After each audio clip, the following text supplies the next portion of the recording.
So the Model Y, the production doesn't look that great for this quarter. We've been talking about a little bit. And in China, the downtime looks like it was like around 6 weeks of the Model Y. I don't know how long they continue to make the old one, but I think it was like since the middle of January they stopped people from buying the old one.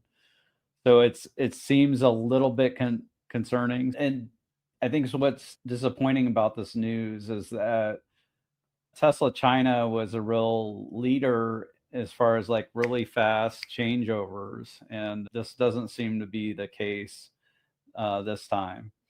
What are your thoughts on this, Matt? Yeah, so we did see there was, I think, a photo today of some being shipped to Australia. So that was like kind of like the first indication that they're actually leaving the factory in some Mm, significant numbers. interesting.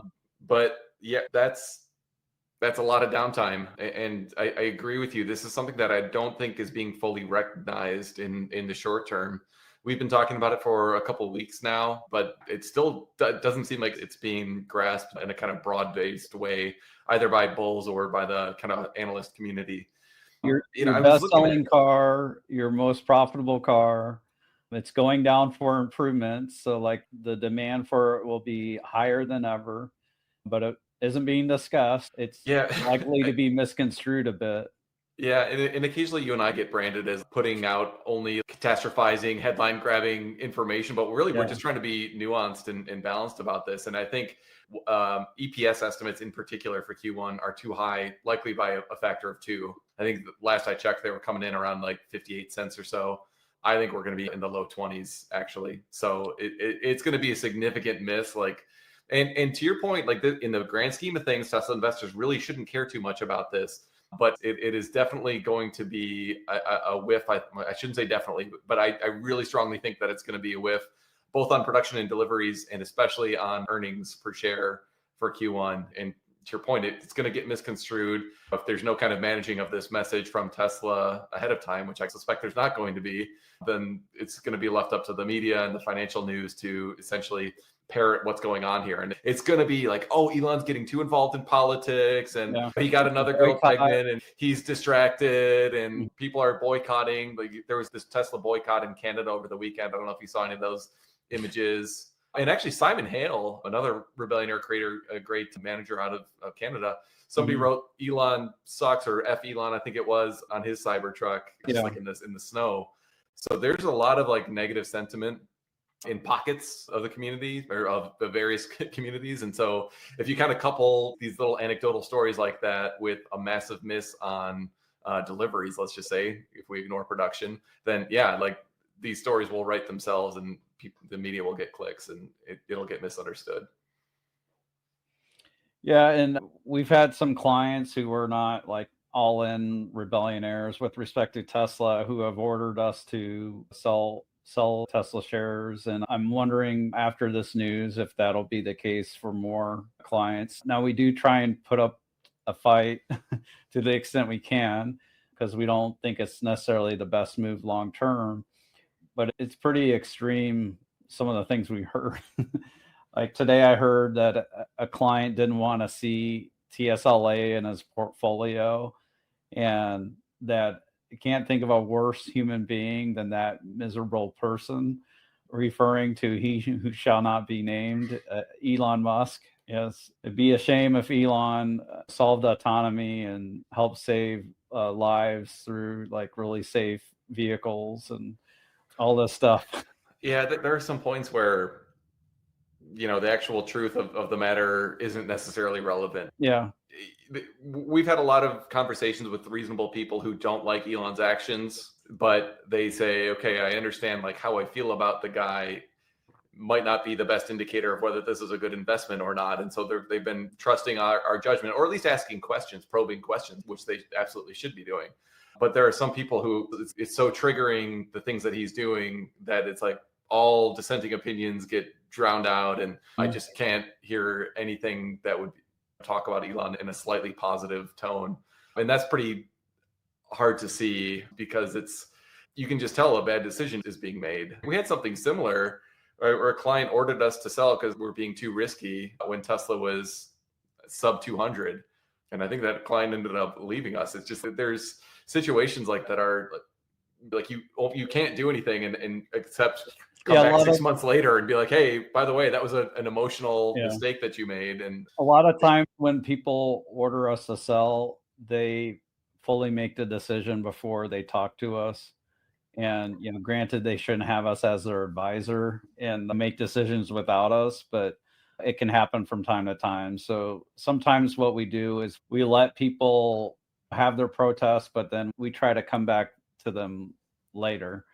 That's the thing. And interesting thing about Doge is these things come out on X. People find old videos where Bill Clinton and Al Gore are championing government efficiency.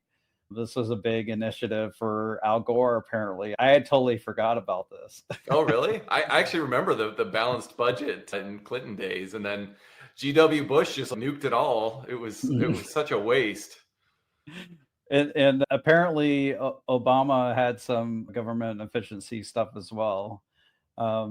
Yeah, Simpson Bowles, that one I remember very vividly as well. It was like this great bipartisan effort. It was painful for both sides, but they had this ridiculous provision where it was like a super majority of the House or the Senate or something like that had to vote to hear it.